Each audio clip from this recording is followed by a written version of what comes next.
gente, podemos abarcar preguntas. Si alguien tiene alguna pregunta, nada más levanta su mano para que le permitan, para que le presten el micrófono y pueda hacer la pregunta. ¿Hay alguien que tenga alguna pregunta, algo de lo que están leyendo, de lo que están estudiando?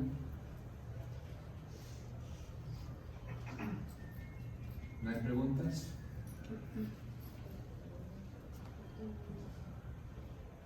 Acá, Susana tiene.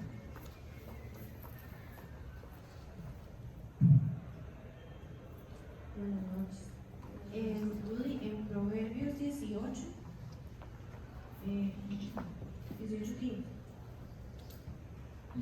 que dice: el corazón del entendido adquiere sabiduría y el oído de los sabios busca la ciencia. ¿Me puedes explicar a qué se refiere con busca la ciencia? Ciencia en la Biblia significa conocimiento. Eso es lo que significa ciencia. Ciencia es conocimiento de Dios. ¿Ok? Entonces, ahí dice que el corazón del entendido adquiere sabiduría. Entonces, expliquemos el concepto de sabiduría. Sabiduría es la aplicación correcta de los principios que están en la palabra de Dios. ¿Ok? La palabra de Dios pues contiene principios a través de los cuales Dios quiere que vivamos, ¿verdad? Son los principios del reino de Dios, ¿ok?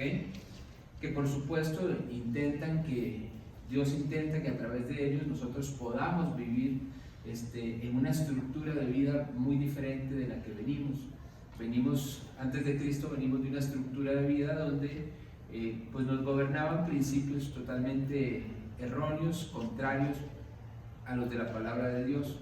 Entonces, cuando le entregamos nuestra vida a Cristo, Dios lo que quiere es, a través de su palabra, empezar a renovar nuestro entendimiento y empieza a quitar toda la información equivocada y a sustituirla por los principios correctos. Entonces, sabiduría es la correcta aplicación de esos principios que Dios me está dando, ¿no? ¿Ok?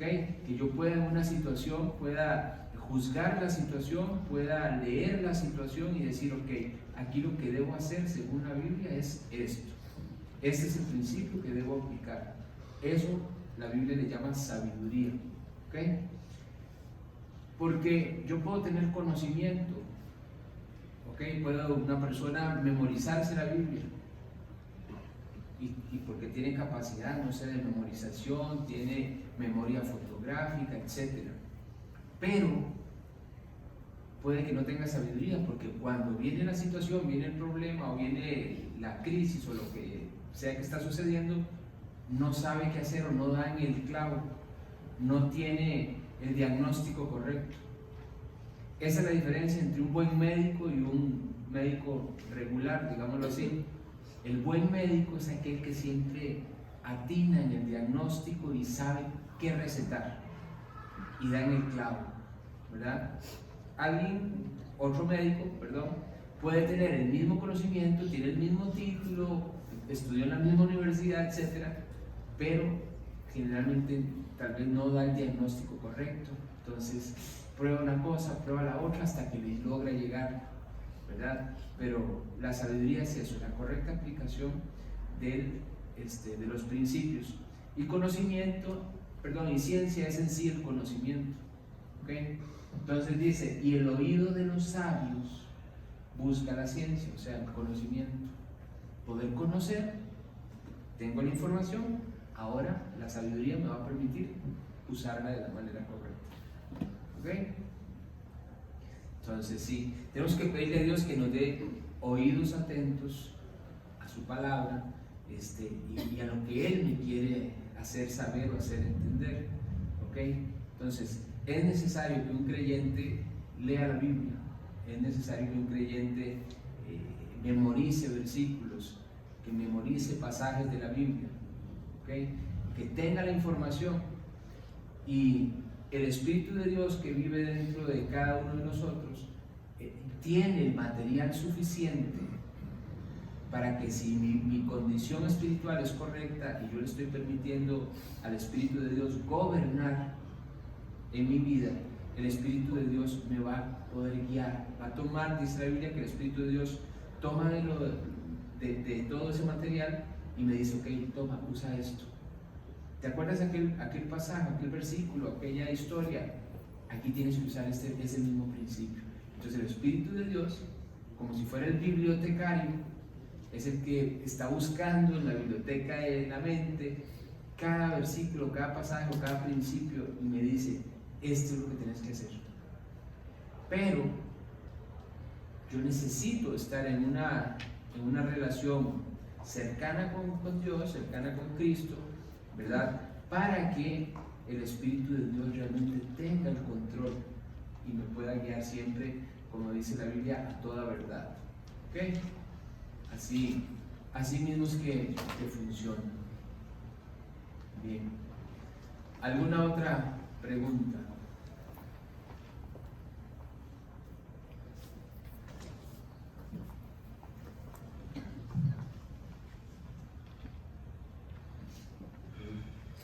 Yo sé que en la Biblia no se habla de purgatorio, pero siempre es un tema que mencionan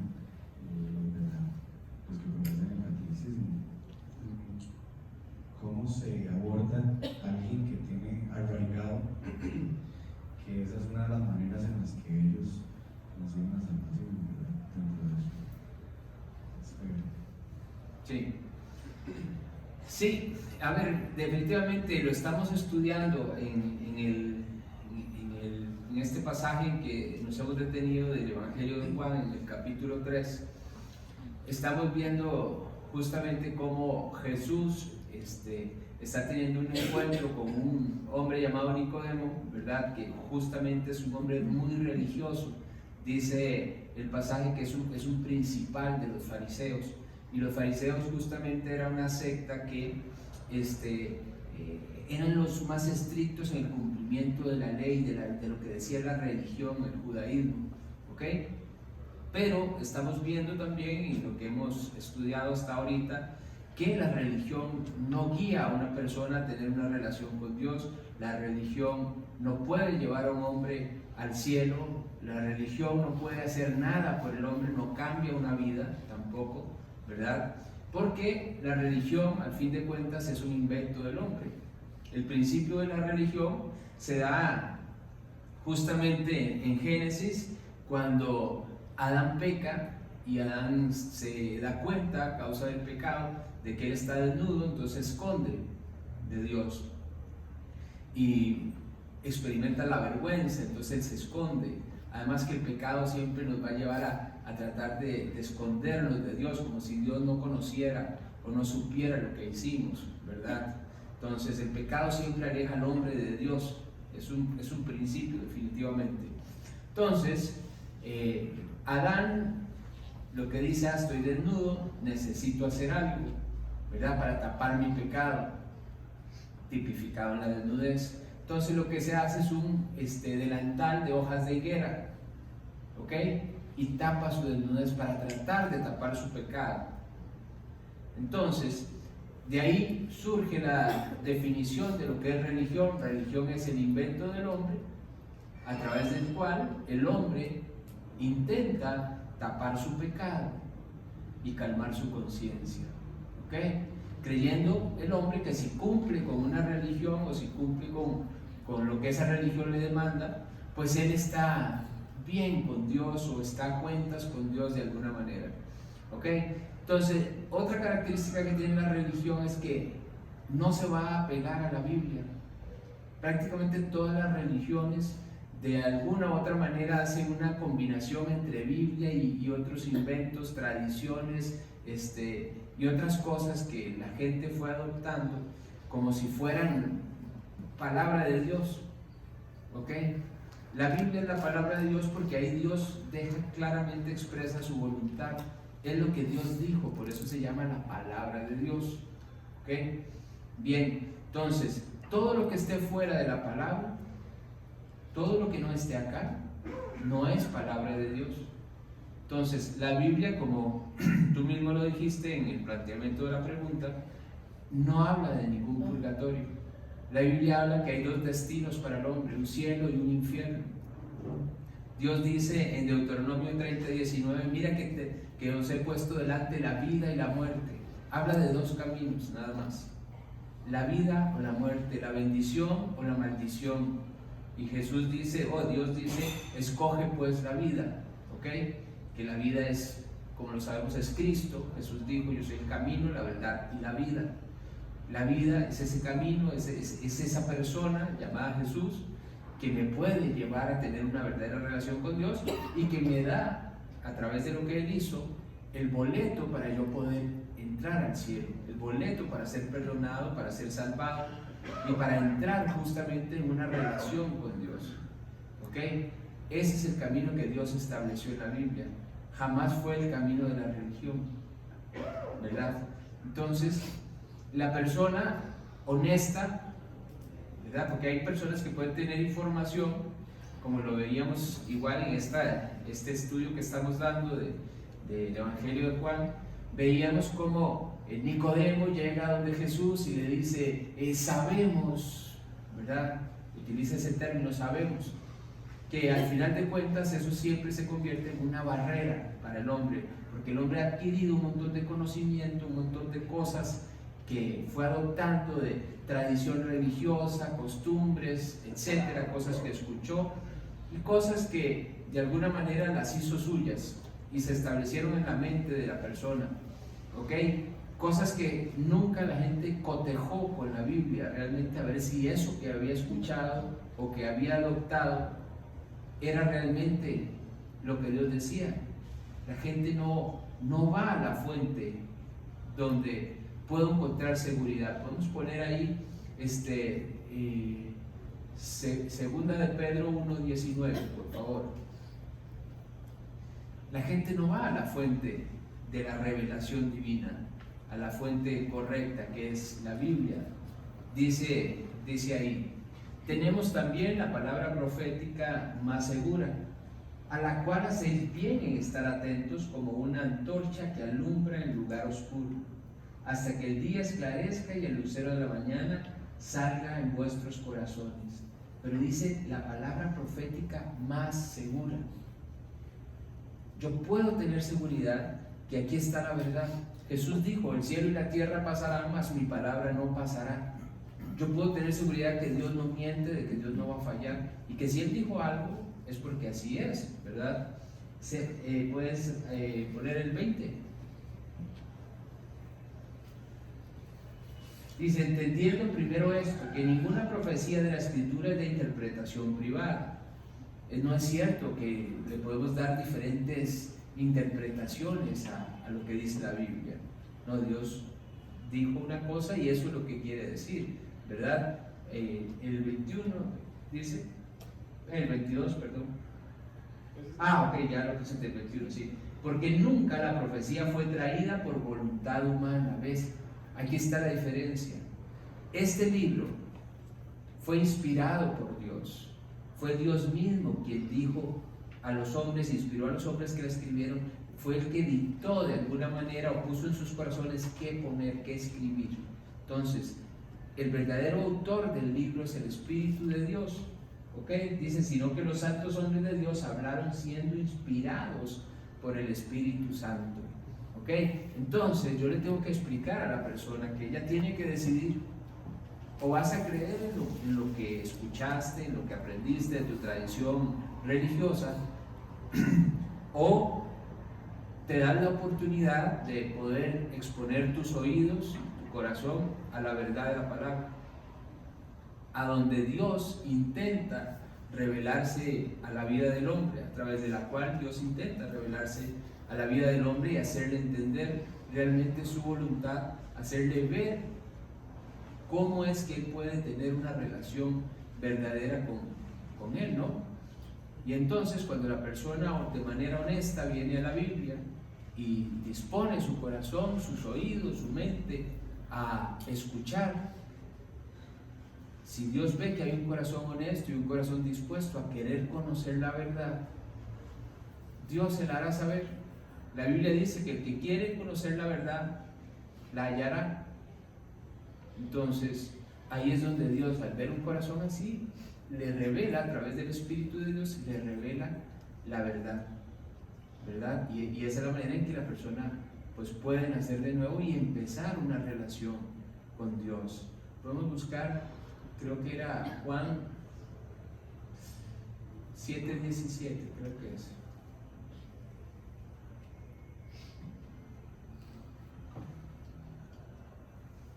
Dice, el que quiere hacer la voluntad de Dios, conocerá si la doctrina es de Dios o si yo hablo por mi propia cuenta, dijo Jesús.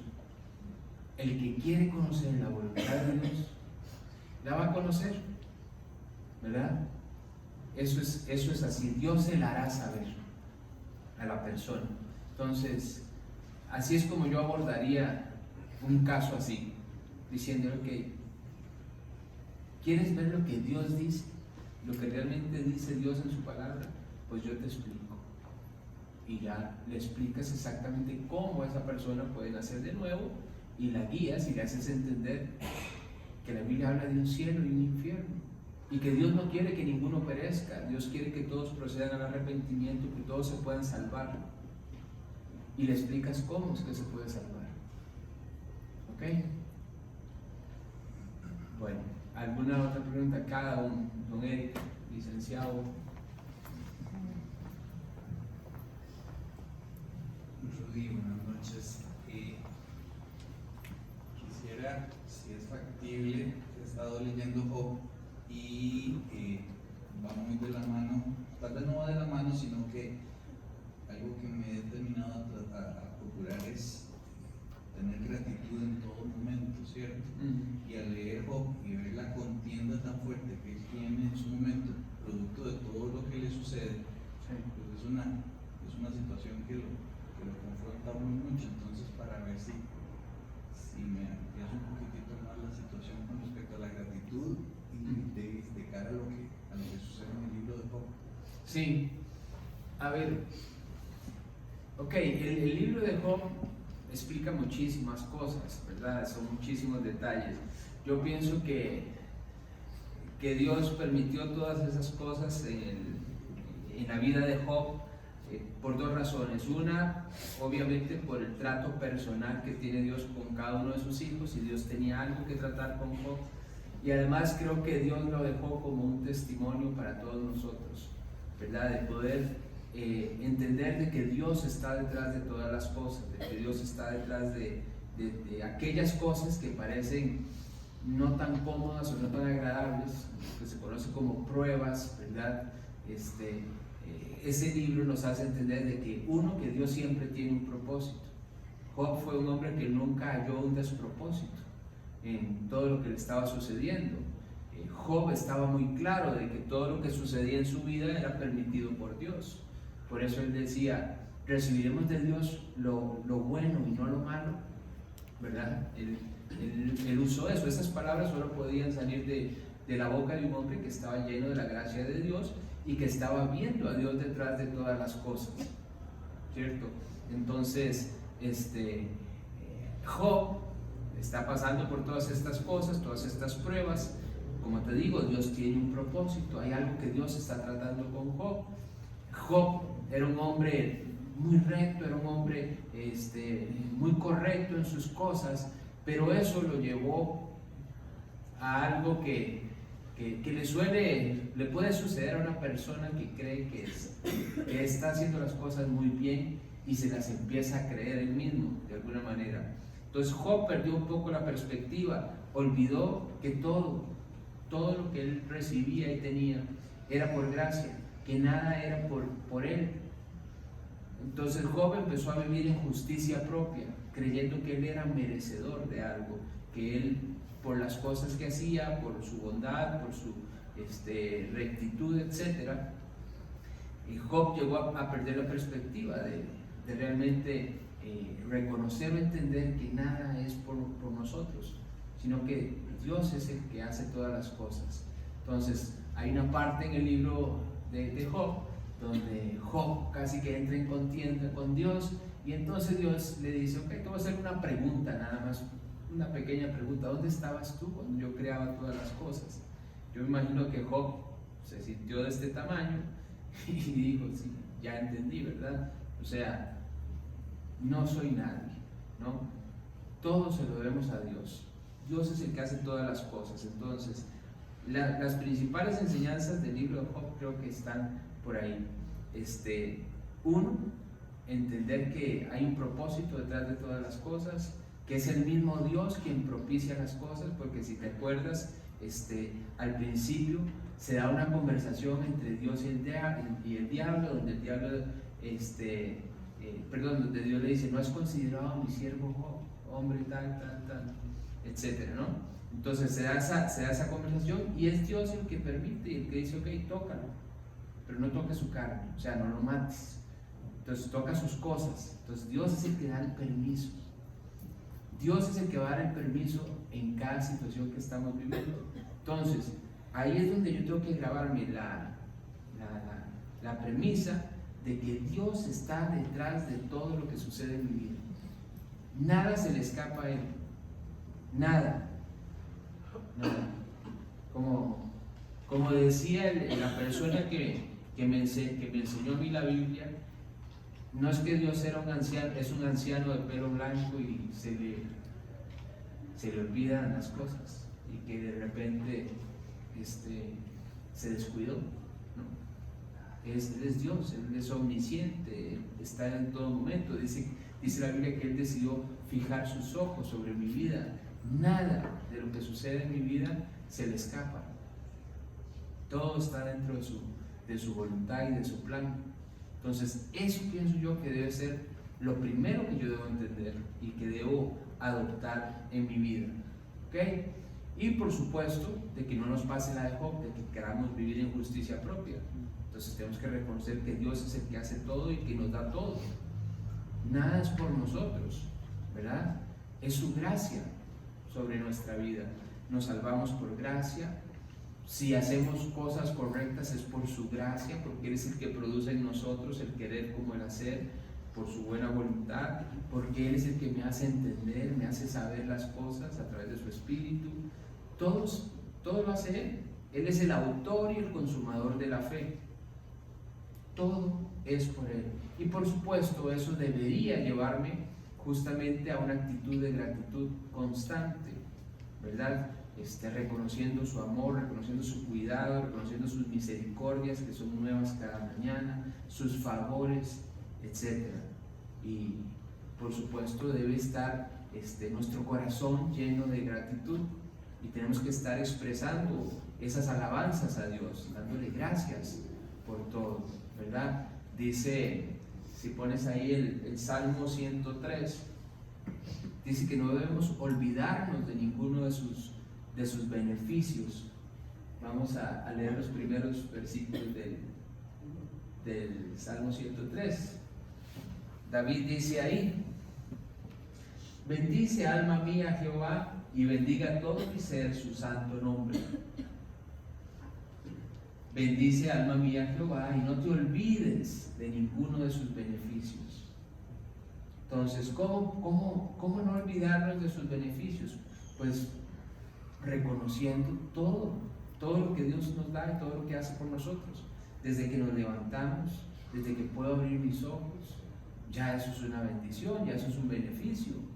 El poder levantarme de la cama por mis propios medios ya es un beneficio, el estar acostado en una cama ya es un beneficio. Hay cosas que damos por sentado de que siempre las vamos a tener y no necesariamente, ¿verdad? Hoy tengo salud, hoy puedo ver, hoy puedo caminar, hoy puedo pensar. Yo no sé si voy a tener eso siempre, ¿verdad? Hoy tengo la posibilidad de venir a una célula y escuchar la palabra de Dios. No sabemos si mañana tendremos esa posibilidad. Entonces, tenemos que ser fieles, primero que todo, en saber apreciar y administrar lo que Dios nos da, ¿verdad? Y siempre estar agradecidos, no perder de vista sus beneficios. ¿Por qué? Porque dice el 3. ¿Se durmió otra vez? No. No. Que el otro día me dijo que se había quedado dormido entre un versículo y otro. Dice, Él es quien perdona todas tus iniquidades. O sea, Él nos perdonó, nos salvó, dio su vida por nosotros. Dice, el que sana todas tus dolencias. ¿Qué más dice? El que rescata del hoyo tu vida, que te corona de favores, de misericordias, las cuales son nuevas cada día. Dice, el que sacia de bien tu boca, de modo que te rejuvenezcas como el águila. En fin, David está expresando ahí justamente eso, su gratitud, al ver todos los favores, todo el cuidado, toda la misericordia de Dios en su vida. ¿Ok? No sé si queda espacio para una preguntita, ¿no? Acá donde. Bueno.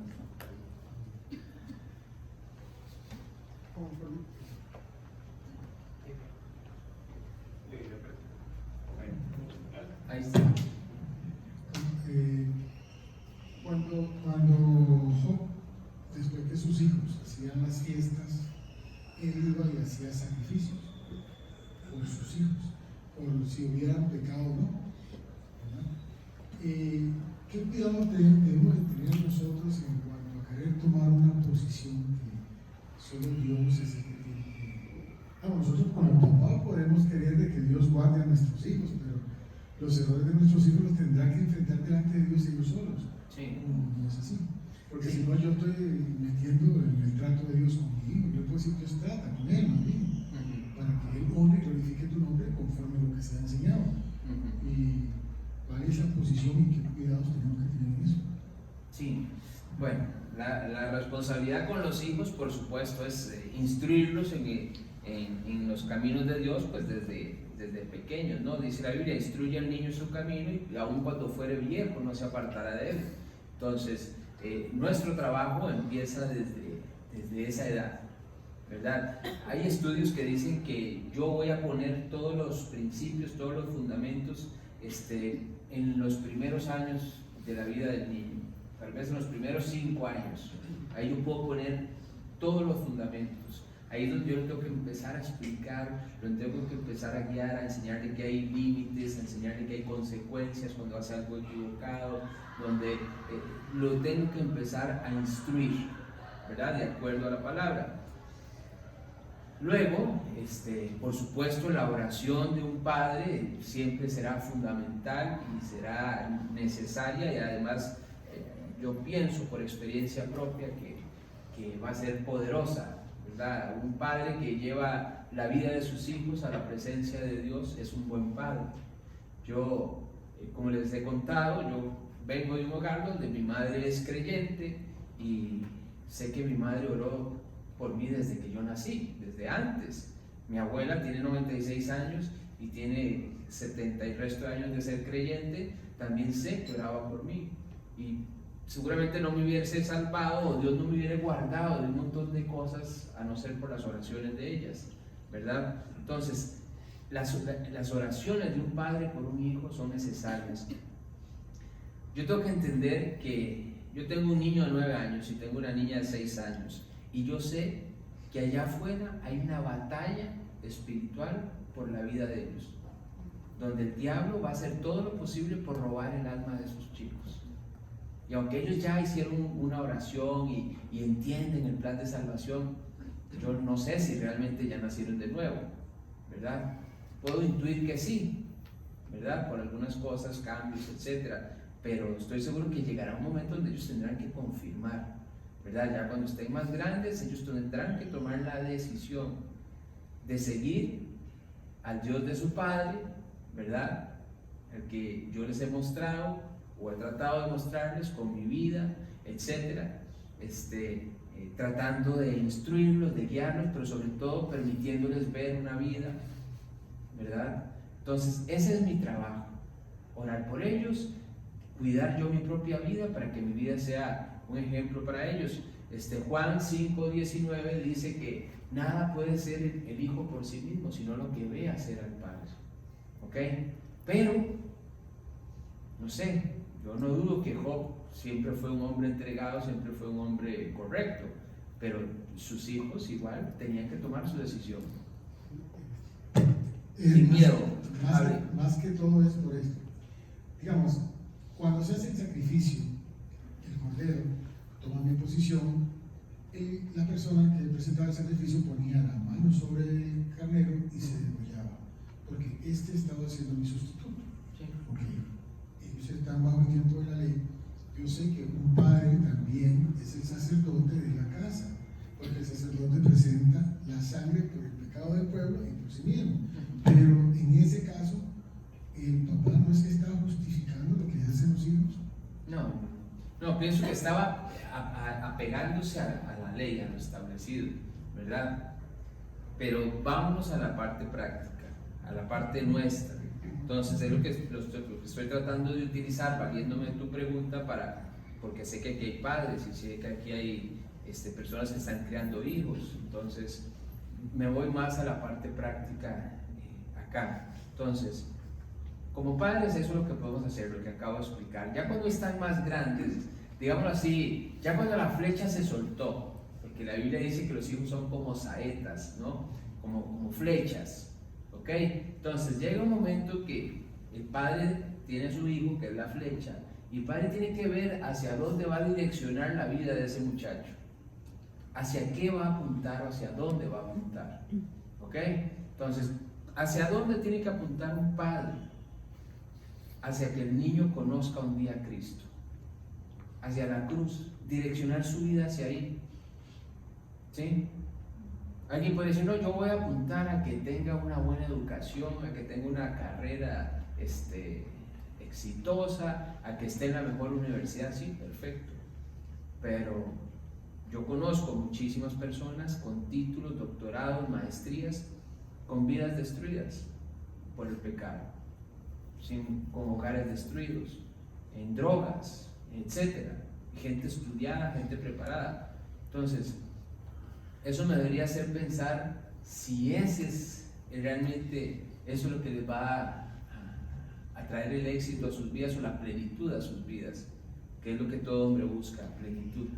Entonces yo tengo que apuntar hacia lo que realmente traerá plenitud a la vida de ellos y a lo que realmente tendrá un valor eterno, porque el estudio puede ser algo bueno y es algo bueno y yo puedo apuntar a que tengan lo mejor en el estudio, pero es algo temporal. Yo tengo que apuntar a lo eterno. ¿Dónde irán ellos cuando mueran?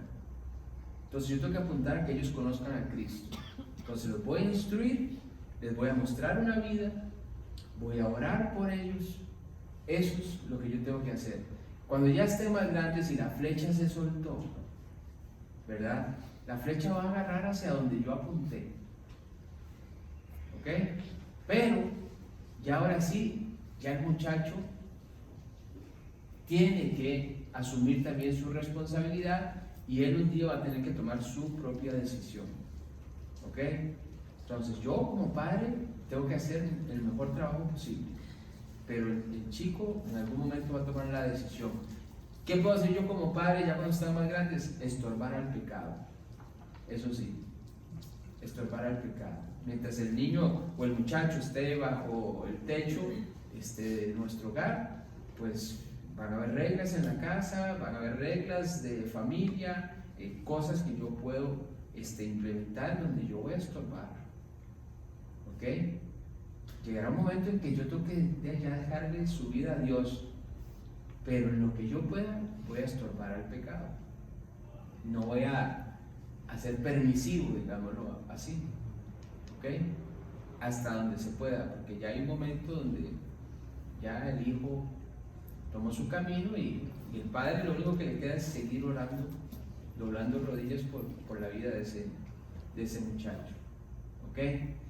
Y sí, la tendencia como padres es a querer evitarles cosas, es tratar de intervenir por ellos, es el amor de un padre, ¿verdad? Pero bueno, ¿sí? Si Dios trató con los hijos de Job, era justamente porque sus hijos no estaban caminando bien. La maldición no viene sin razón, dice la Biblia, ¿verdad? Entonces, claro, él estaba haciendo banquete constantemente, haciendo fiestas, borracheras, etc. Y cayó el juicio, digamos, sobre ellos. ¿Ok? Bien. No hay más preguntas, ¿verdad? Solo si fuera de ese mismo tema.